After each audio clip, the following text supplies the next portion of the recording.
Welcome to Your Brand Amplified, the podcast where we interview marketers, publicists, and brands to learn their stories, what makes them tick, and tips and tricks that make a difference.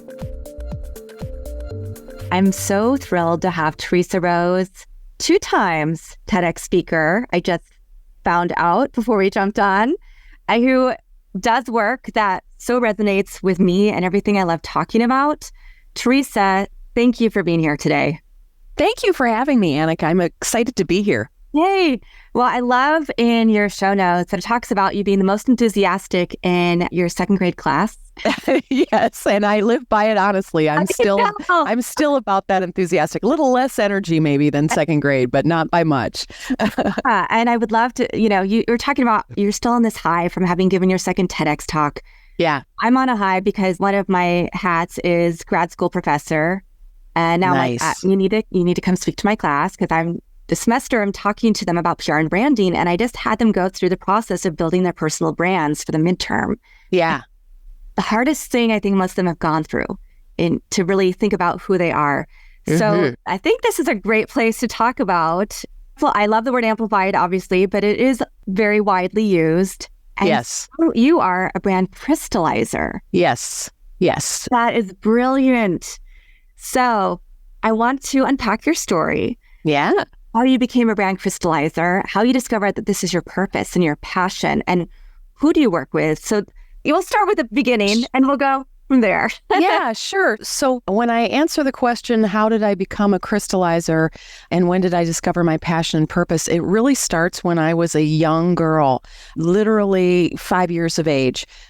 I grew up with a single mom, entrepreneurial, direct selling mom. Mm-hmm. And in my formative years, I got an education about the marketing and sales processes. And I was a part of it. I like to joke when I'm on stage delivering keynotes that I was chief washcloth runner and product fulfillment officer for my mother's Mary Kay business.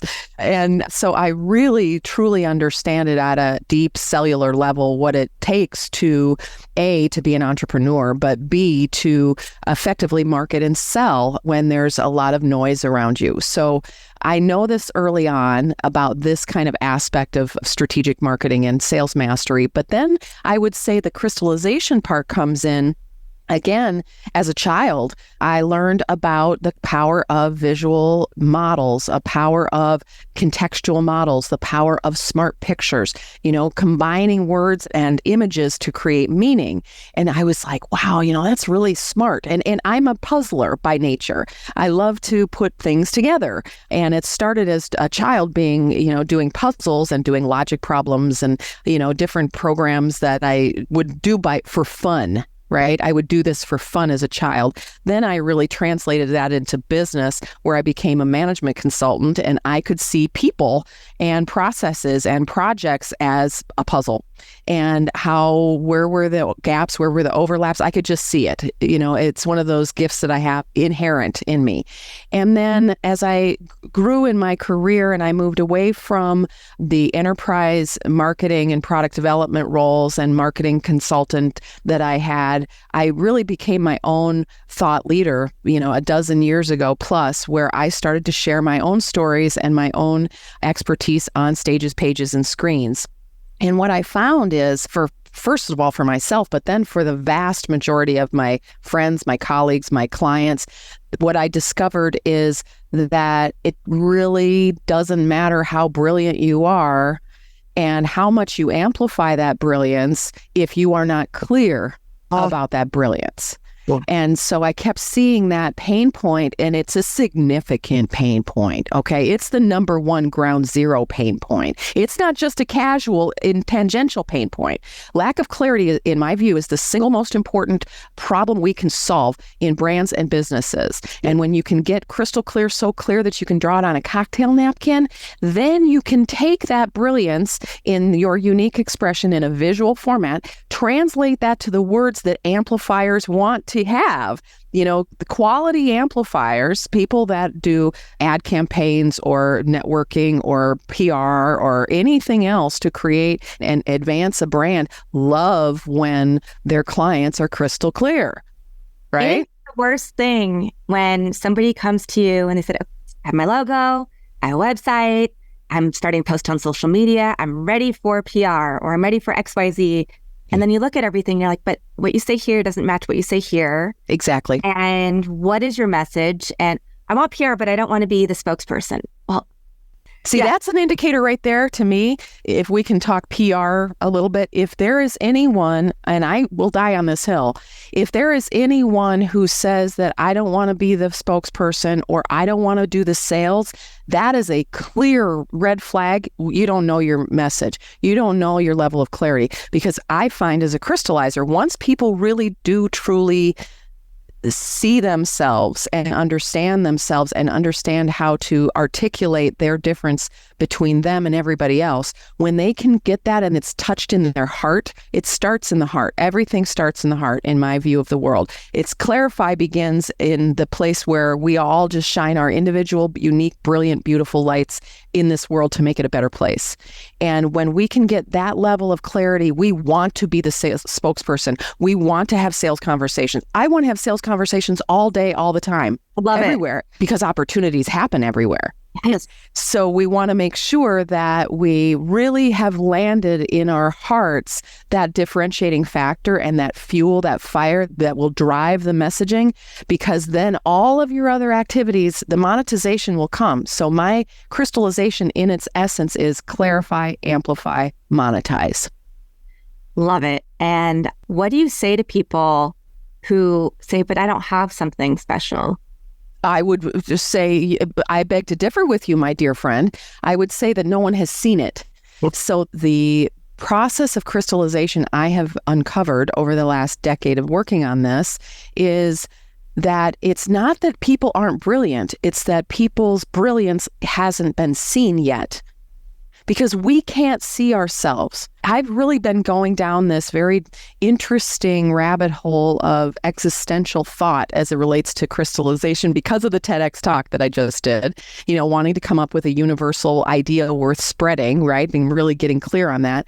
And what I came to is that, it's kind of wild that I will never see myself. I will never see my body ever in my life. My whole body. I will never see it, ever, ever, ever. I will see portions of it when I look down or, and I see the parts that I judge, right? And I see the reflections off of it, and I see the reflections of what people say about it. Cool. But I don't actually ever see it, the whole thing.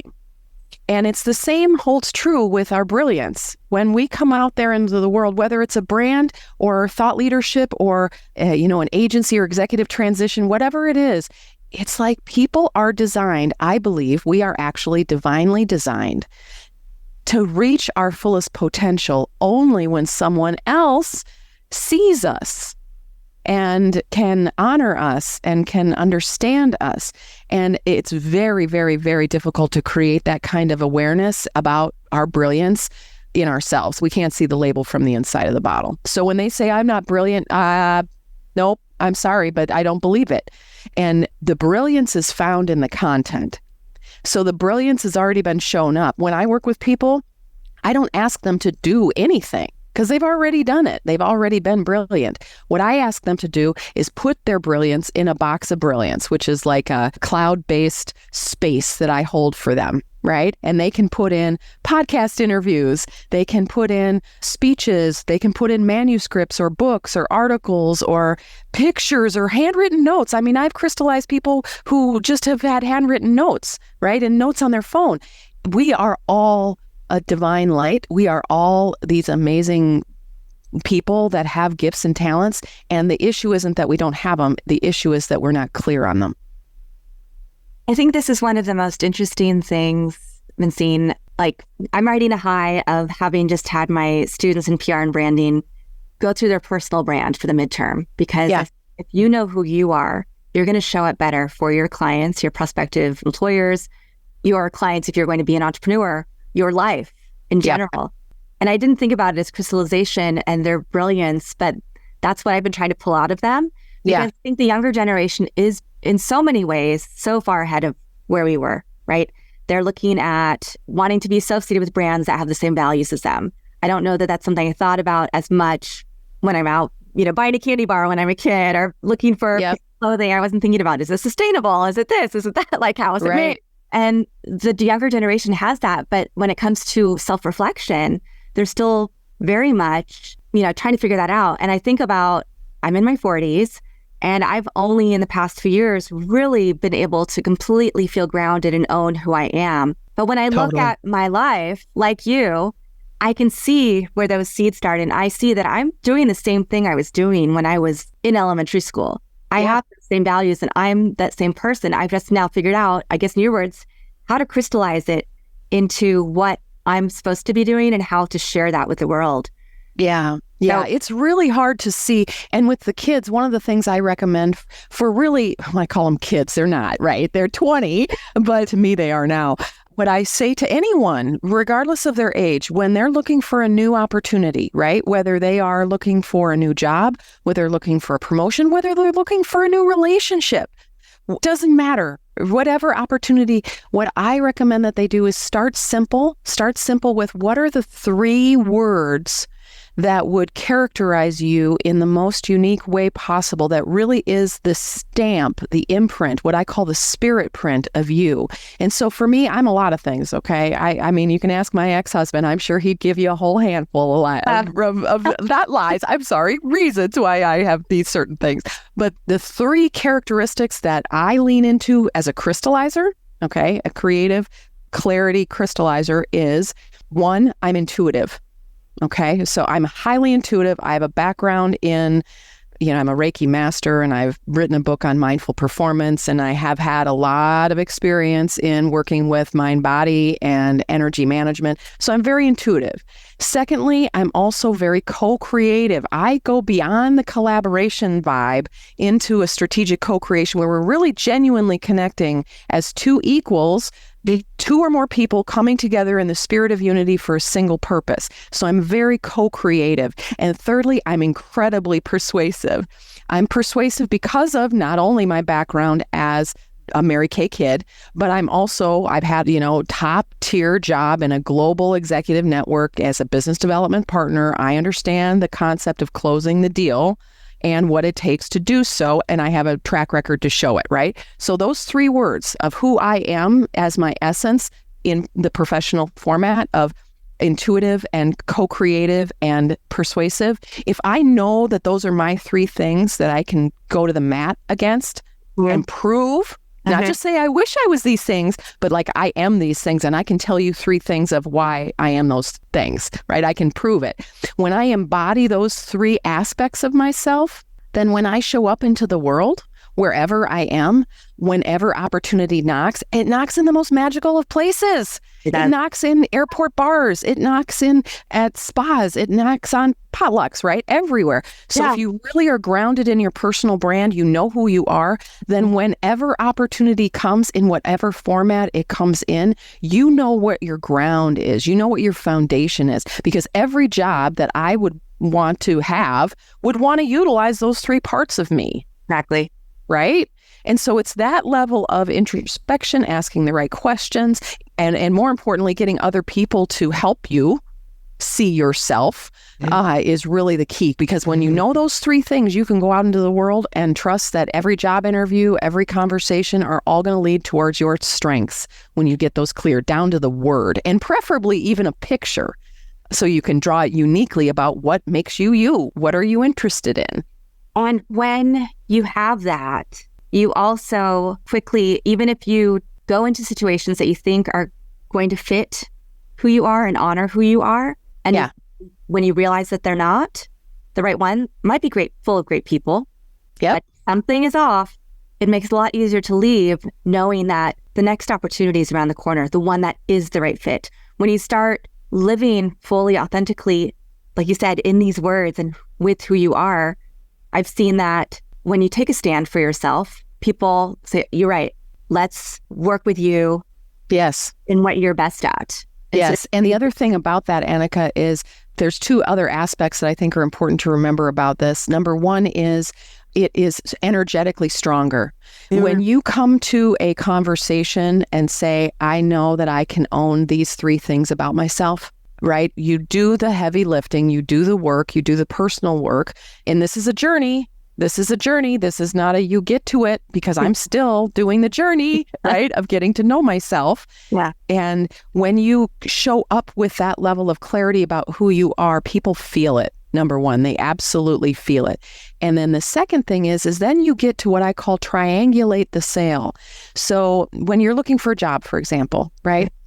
And this is a young person coming out of school and they have low confidence and they go, oh my gosh, and what am I going to do? There are going to be so many other people that are so much more qualified than I am. But if you go into that conversation, especially if you can create, again, a visual model of it that you could show someone. I believe in show and tell persuasion, not sales, right? So when you can show, here's who I am. I am this kind of person. This is the services that I offer, or this is the value that I bring. You are triangulating the conversation so it's not just pick me, and it's one against the other, the buyer and the seller, the hirer and the employee. You are actually bringing a third energy into the conversation, which is the visual model of what you deliver, right, as a professional. So then you say, this is who I am. And you either like what I'm offering you and you are plugging into this triangle with me, or you don't. And that's okay. It's totally okay if you don't want to hire somebody. Like for me, if somebody is looking for someone who is, 3-piece suit, Wall Street, let's go. We're going to do this in a way. And I'm going to give you a 50-page document that shows you all of this deliverables and all this fancy talk. I am not the person that they should be working with. If they want someone intuitive, co-creative, and persuasive, I'm your gal, right? So it takes away the pressure of, oh my gosh, I gotta try to find someone who will accept me. No, what you're doing is you're finding partnerships, you're finding relationships, you're finding connections with each other. And the way that you can externalize your brilliance through crystallizing it on a cocktail napkin enables you to have those intelligent conversations with who may be possible dance partners with you, right? I love your framing. And I was actually going to ask you about the cocktail napkin. Yeah. Well, the reason why I bring the cocktail napkin as what I believe the most powerful technology we can use right now is because it's analog, number one. It's analog. You don't have to be hooked into anything. You don't have to show the fancy demo platform or have your PowerPoint or make sure that they can see your resume or anything like that. It's analog and it's a pen and something to write on, right? And that forces us to get out of the word avalanche, which so often brands and businesses get into, is just more words, more words, more words, more words. Could we add more words? No, guess what, Sparky? It's less words. Makes me feel right? It's so gross. It feels so gross. And nobody wants that. Nobody wants more words. What they want actually are pictures. People love pictures. Oh, yeah. So that's what that, and I just, again, did this TEDx Temecula, and human brain takes in visuals 60,000 times faster than text. It processes it in 13 milliseconds. 90% of the content we take in is visual. Why on earth wouldn't we use that kind of technology to communicate our information about our brands and our businesses? Right? And so how do you do that in the most economical way possible? Literally and figuratively, is the cocktail napkin. You'll find one everywhere. You will find something to write on everywhere. Right? Yeah. I mean, you just will. And when you have that kind of technology that's available quickly, you can just chicken scratch it. It doesn't even have to be beautiful. You just chicken scratch it with your name on it, and then it's scrunchable, and they put it in their pocket or their purse or cleavage in a pinch, and it goes with them to wherever they go. It builds relationship.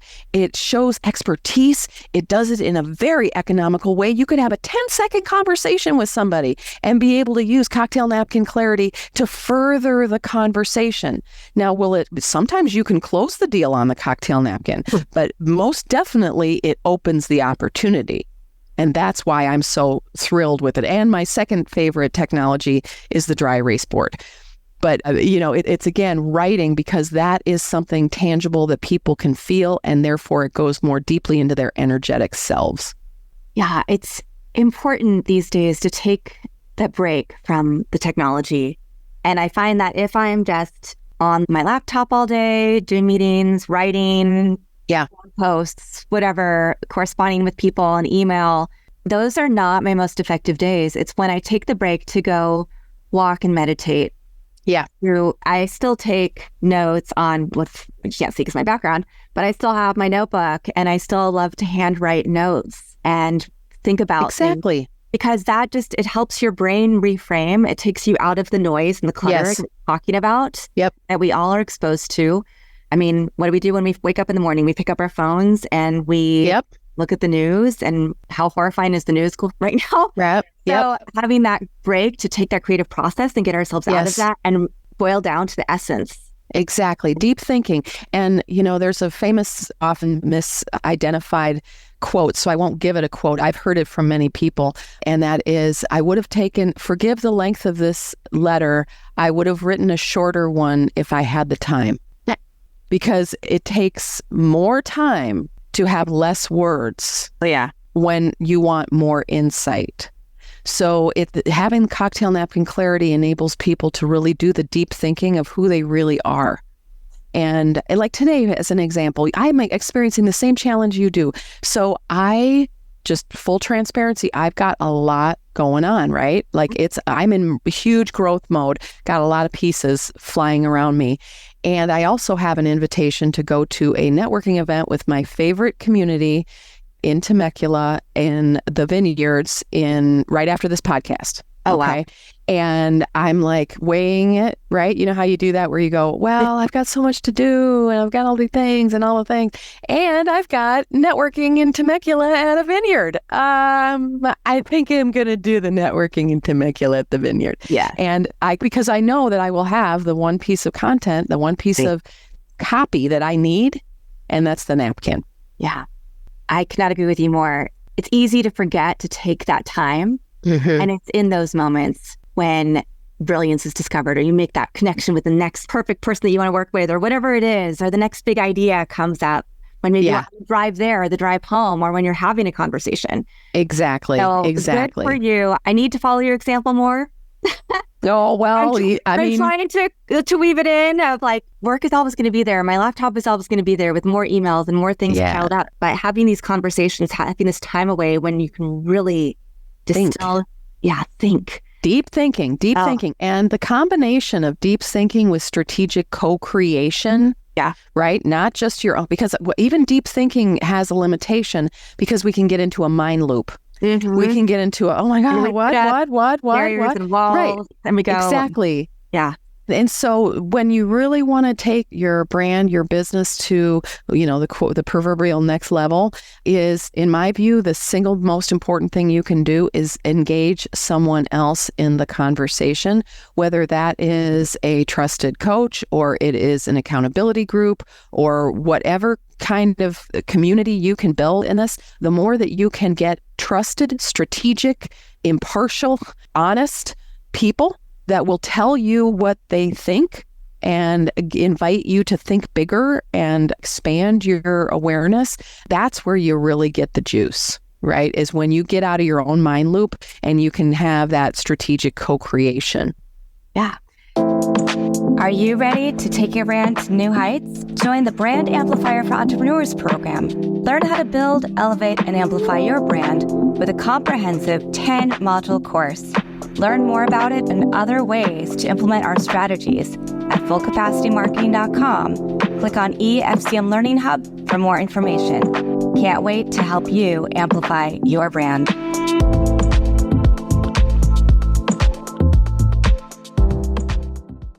So I want to talk about, there's so many things still. One of them is your TEDx talks. Yeah. What inspired you? Because I know you are a certified speaking professional as well. Uh-huh. So what inspired you to put together your TEDx talks? What are the two on? Because I know I'm going to look them up and be even more, continue getting inspiration from you. Yeah. So that's one question. Then the second one is, how do you decide who you want to work with? What is your, do you have an ideal customer persona or client that you want to co-create with? Yeah. Thank you. So let's talk TEDx, because I'm super juiced about the TEDx experience. If you've never been to one, attending one alone is transformational, but doing one, not to mention two, is incredible, right? Yep. It is. And so 12 years ago, I was on stages and doing, keynotes, opening keynotes. I was, an Energizer bunny, back to that most enthusiastic. And part of what I delivered is I was very passionate about the power of joyful movement, which is the name of my first TED Talk, the power of joyful movement, the hoop revolution. And I found my body awareness, I found my body confidence, I found my body acceptance in the hula hoop when I was 40 years old. And I got transformed inside and out from the hula hoop. And I believe, and I still believe, even though my hips are like, girl, maybe you could take a break on the hula hoop in a little bit, but I still believe that the journey to health and vitality is about making right relationship with movement and seeing it as a joyful expression of our spirits, as opposed to, you got to exercise. Because especially if you have body consciousness issues and just kind of, dissociative issues, which I have had in my life, that it's very difficult to embrace movement if you are being shamed because you're not doing it right, or because you don't look like the yoga Barbies in the front of the room. And so I was very passionate, and I hula hooped through the whole thing. So that's the first TEDx talk. And then my life, takes twists and turns and has snow globe moments and all sorts of things happen. And I found myself this year, thriving and happy with my business as a crystallizer. And it just started to give me this, what I call a cosmic noogie, like the top of your head when you just start thinking, I really want to do another one. Like every time I saw someone else have 2 times TEDx speaker, I go, ooh, geez, I really want to do a TEDx talk. It's clearly one of the most esteemed stages in the world. And it has a platform that has 60 million subscribers on YouTube, the TED and TEDx, platforms. It's an incredible opportunity to just make a legacy impact, if nothing else, right? And so I got the cosmic noogie earlier this year that said, you should do another one, you should do another one. And I believe in following the energetic breadcrumbs. That's how I do my work. I do my work with my clients of following the energetic breadcrumbs. I wade through all of their noise, all of the words, all of the platitudes, all of the blah, blah, blah, blah, blah, to find the essence of it. And so for me, when I get an energetic hit that says, do this thing, a nudge from the universe that says, do this thing, I do it. And so I got a couple of the nudges and I said, okay, fine. And I just went to the site and I started looking, and lo and behold, there was one right here where I work in TEDx Temecula. And when here's the thing about my number one suggestion for anybody who wants to do an idea worth spreading on the TED or TEDx stage is this. Know yourself and your idea worth spreading so well that you could write it on a cocktail napkin and you could write it in 12 words or less. Think about what an actual video of a TEDx talk looks like. There's a title and there's a description. So what's the title of your TEDx talk and what's the description of it? And what are the universal lessons that you're going to get from that idea we're spreading? And if you think 60 million people can utilize this idea, then you're on your way. But don't just take it because you want to do a TEDx because it's enviable and you want to see the logo on your website. Do it because you have such clarity about how you can materially make the world a better place that you can do it in 12 words or less and on a piece of paper. And if you don't, then you don't have the idea yet. Very strong. Or at least you don't have an idea that's going to go viral, and you don't have an idea that is going to, like Simon Sinek. Simon Sinek to me is the golden boy for the TEDx success story, right? He took a flip chart from Office Depot and had 3 concentric circles with 3 little words written on it, why, how, and what. And he created an empire from it. As did Brene Brown create an empire in what she did too. But the visual model, right? The visual model of what happened is really, to me, what I believe is one of the catapulting factors in his success. So that's what I mean, of course you can do one if you can't, but you're going to have a lot easier time writing it, right? And memorizing it and delivering it to a great level of satisfaction and the future amplification. When you said, Annika, that when you're working with clients, they'll have one thing over here and one thing over here and a different thing over here and a different thing over here. When you have that level of clarity, one of the amplifying ways you can do that is a TEDx talk, but another way is writing a book, and another way is creating a course, and another way is doing interviews, and another way is, being a keynote speaker and doing your own podcast or whatever it might be. It will all be the same stuff if you have that level of clarity first. Exactly. Then no one gets confused in the marketplace, which is the reason why they don't buy you, right? Like a confused mind doesn't buy. And so if you're sending out your same messaging, the same vibration, the same impact, the same crystal clarity out into the marketplace, anywhere people read you, listen to you, watch you, and interact with you, they will find you. They will be magnetized to you, and you will monetize. Yeah. And I love that you're really talking about yourself there, because you do all of those things. Yeah. But they're all the same message. And I feel the same way. People are always like, wow, it's so exhausting hearing everything you do. But it's not exhausting to me, because there's a through line.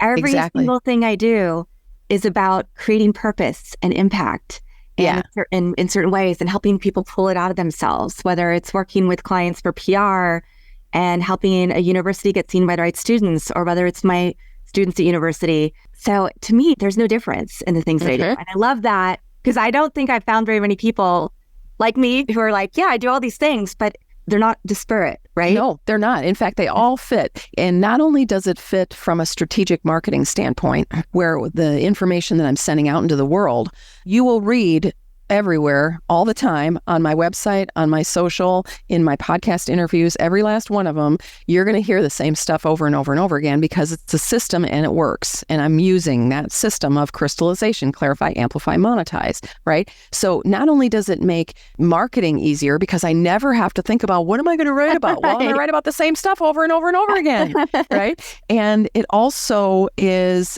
so much easier from a sales standpoint, because now my offers, I have just as, X amount of offer, right? And then it leads into a Y offer, which leads into a Z offer. And it's very simple, and it maps against the clarify, amplify, monetize. The sweet phrase that pays when you're in a sales conversation, because this is what it's ultimately about. Ultimately, I am here to help others have better sales conversations to close more deals around their brilliance. Right? That's what I'm here for. I want the money, honey. I want the green coming your way. So closing the deal is an important aspect of that for me. And when you have that level of clarity, your numbers are going to soar, and it becomes easy. And all those things are going to play into making the world a better place, right? Mm-hmm. Because we're all going to be connected in that way. Mm-hmm. So I love it. And it's not work. And when you hear the phrase that pays from somebody and they say it's a no-brainer, when somebody hears what your offer is and they go, oh, it's a no-brainer, of course I'm going to do it. Yeah. You're like, yes, thank you, thank you, thank you, thank you, thank you. Right. And the only way you get to no-brainer status is when you are so crystal clear that a child could understand what you're talking about. Because we're living in a world, hate to get dark, but we're living in a world where we have distraction, disengagement, trauma. And if you don't pierce the veil of all of those things with something that is energetically intoxicating for people and clear that they can understand it, they are going to go, yeah, okay, that's great. Thanks. Next. Yeah. Right? You get to no-brainer status when you can really grab them by the feels, and that happens when they can really understand it. I love that you mentioned money, because that's something a lot of people don't think about as a through line when they're thinking about creating clarity in their authentic self. Usually when we have these conversations, it's not somebody who's then saying, and this is going to more sales. That's the problem. Thank you. Yeah. Thank you for flagging that. So let's talk about a little bit more, whatever you want to share about your process. I mean, you shared a lot about it, but who do you work with, and how do people find you? And has that changed from when you started to today? Yeah. So I primarily work with thought leaders who are at any stage of their business. And so that thought leader can be somebody who's an executive who's readying for transition. They work in a corporation and they have given all of their intellectual property to their organization and they have nothing in their brand. right? That person is an emerging thought leader to me who needs a runway to thought leadership. Then we have all the way up to, $1 million speakers plus who need to reinvent. So that's primarily where I started because of my background, right? Yeah. As a speaker, I just helped my friends, frankly, and then it just took off and went from there.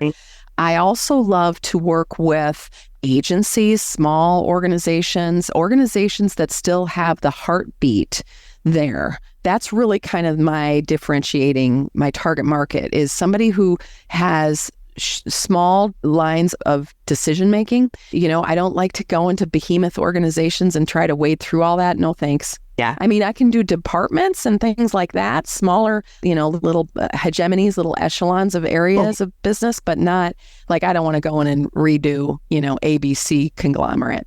So, honestly, Annika, the most important thing that I look for is not really the industry. It's more the personality of who I'm going to work with. I need to work with collaborative people. Because this is a collaborative process. I actually don't deliver like most marketing agencies or coaches in the sense that I don't come to it with an empty slate, but I also don't deliver the process based on our formula. It's really, really organic. And it's like doing a retreat with someone, an extended retreat.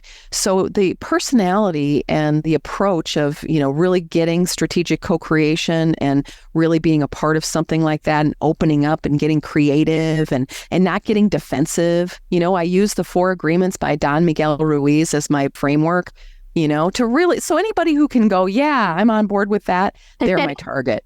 Nice. Oh my gosh. I love that framing. And then my last question of that 3 or 4-part series was, how has your business changed? You mentioned that at first you were helping other people who, needed a little bit of repositioning in your industry. Yeah. And have you had to change the techniques that you use to reach people? Do you work with a certain number of people? Do you do cohorts? Do you do more workshops? Do you more one-on-one? I do one-on-ones. I do a couple of them a month, and I have different levels of how I work with people. I am interested in growing 2 areas in my business. Number one, I'm interested in helping professionals, especially women. I am very vested in helping professional women get more crystal clarity about their professional brands so that they can elevate in their organizations. Because they have the skill, they have the network, they have the ability, capacity, the whole thing. Exactly. They don't have the confidence or the clarity to be able to go into those meetings and say, I'm this, this, and this.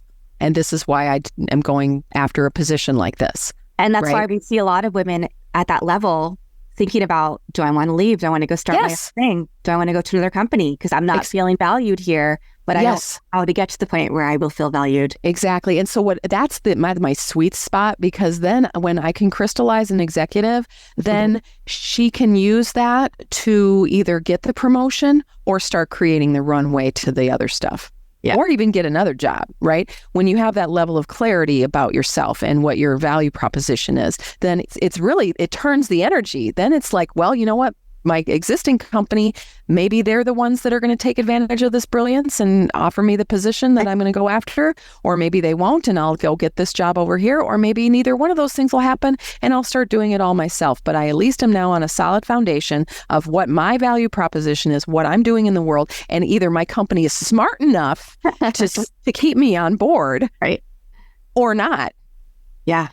You see how different that is than, oh, I want to get a promotion, but I don't know if I can be, we're going from a patriarchal, triangle-based, hierarchical society to a circle, and there's pain to that, right? And so sometimes that tells us, even if we have clarity and confidence, if we don't get that job, then that company is too small.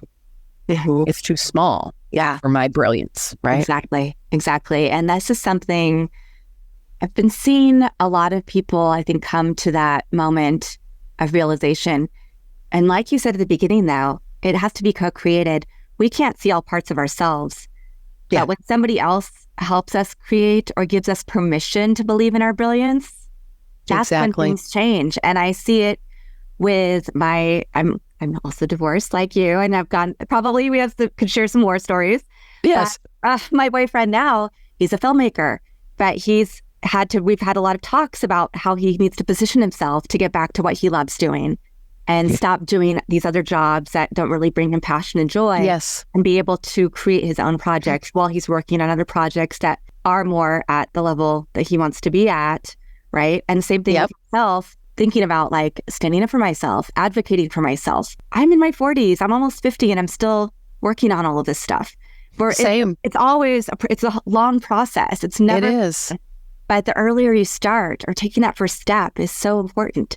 Exactly. And having someone else see the brilliance in you that you don't, and think bigger. The client that I'm going to be working with next, she was pigeonholed into this thing. She's so smart and she's so talented, and she does not see it because, frankly, she's gone through some personal stuff that's really eroded her, her self-esteem. And so she is not seeing herself accurately at all. Wow. And so having not only the clarity of the brand, that's obviously helpful because that gives you the picture and the words. I mean, you want to have the picture and the words, but you most importantly want to have the belief.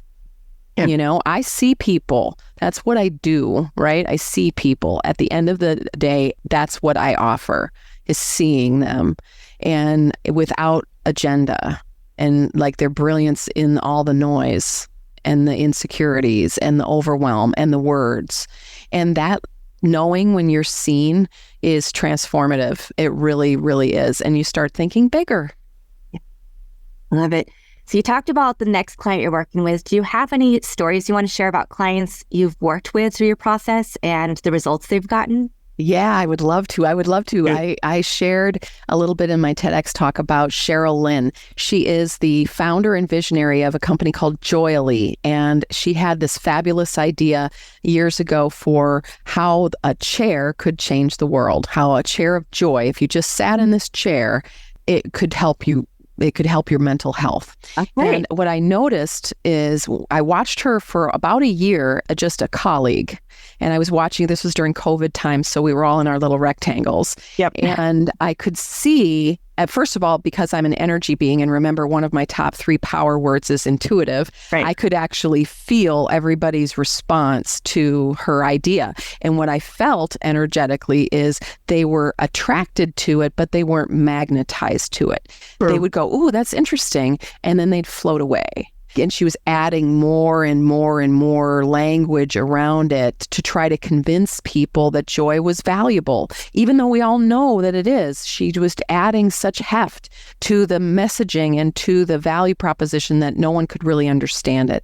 So at the end of our crystallization, after digesting all of her content, looking at her webinars, reading her articles, seeing her in ways because nobody really reads all of our books. Nobody watches all of our webinars. They go faster. They skip over. They're triple tasking. They're not paying attention. Right. And so when I'm fully paying attention, single focus, single threaded, on purpose and feeling good, I will notice where people light up. And I noticed Cheryl lit up extremely high in something I'd never even heard before, which was she wanted something that kids couldn't use. Because I met her in a professional environment. I didn't know this part of her. And I was like, oh my God, yeah, this is like her thing. It's the real thing. Like the real thing underneath it is she really, really wants to help these young kids who are struggling with mental health. Wow. So when I went through the whole process and understood exactly what she was doing, which of course takes time, right? And most people don't dedicate time to actually see somebody. I looked at it and I said, there's really 4 like legs on a chair, foundational parts of her thought leadership. And that process is sit, breathe, think, feel. You sit in a chair, you breathe to arrive to the moment. You think about some moment of joy that brought you incredible joy in your life. And you feel what it feels like to have that happen. What did that feel like? Sit, breathe, think, feel. So simple a child could understand it. Well, now millions can understand it because she's created this global movement to tackle our mental health crisis. It has a global team of ambassadors that are all spreading joy, using the chair of joy on stages, pages, and screens all over the world. And it started with the crystallization of sit, breathe, think, feel. 4 little words, 4 little tiny words. But when they're the right 4 words in the right structure with the right context and the right plan, it can build an empire. Amazing. Yeah. I'm really proud of her. I'm proud of us. I'm proud of all of the people that are taking advantage of that amazing tool. And I love that you can crystallize somebody else's vision. Yeah. You're showing us everything that you do through everything that you do and through your examples. Thank you. Thank you. Well, it's important. Like I said, it's ground zero. To me, if we all look at, we have a finite amount of time on Earth. Yeah. Right? We are all acutely aware of that right now. And so not only do we have a limited amount of time, but it's what is the quality that we want to have in that time? What kind of life do we want to live, and what kind of impact do we want to make? And people who are struggling and fighting against the current of their own success, and they're ready to give it up, and they go, I don't know what to do. This is not working. I know I'm good at what I'm doing, but I can't seem to make it work. I can guarantee that the problem is a lack of clarity. And so if we can fix that for people, if people can start thinking in cocktail napkin language, if they can start thinking that way, then they can deuce that, and they can move through that block, and they can actually start doing what they're meant to do in this finite period of time that we have. Make it last. Make it matter. Yeah, right? Absolutely. Make it matter what we're doing here. You are so after my own heart. And since we're in Southern California, I'm hoping that we'll be able to meet up at some point in real life. I would love Absolutely. I'm planning on it. So let's make sure we do. Yeah. Fantastic. What is the best way for people to find out about your work, follow you, be able to read what you write, listen to or watch your TED Talks? I know you have video course. I do. So if someone wants to know about my crystallization process and really how to create a crystallized offer, right? How to create a crystallized offer, you can go to theresarose.com, and it looks like there'sarose.com. I have an H in my name. I love that. There'sarose.com/clear. And they can get all that information about what the crystallization process is and how to create a crystallized offer. And I just, Theresa Rose presents in social media, and I would love to stay connected. So thank you so much, Annika. I appreciate it. No, this has been a really, really inspiring conversation. I love that you just really fully show up as exactly what you say and who you say you are. Thank you. Energy is amazing. So do you have any last bit of wisdom that you want to leave with our audience?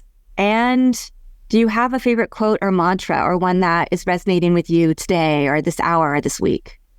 Great question. So the last thing that I would actually like to leave them with is, the more you care for yourself internally and care for all parts of you, your physical self, your mental self, your emotional self, your spiritual self, the more that you can be grounded in yourself, the better you will be able to see. So if you are struggling with clarity, if you're struggling with, I can't figure it out, get yourself healthier, because the clarity comes from a clean vehicle. And that would be the one thing that I would leave with. And the quote that I think is really resonating with me is one of my favorites. It's Annie Dillard. Annie Dillard was an author, and she said, how we spend our days is, of course, how we spend our lives. So how are we spending? And so on that happy note, I'm going to spend the rest of my day, I love it, at a vineyard. A vineyard. Yes. Working with a cocktail napkin. That sounds like a beautiful and inspirational way to spend the rest of your day. So Theresa Rose, thank you so much for being here.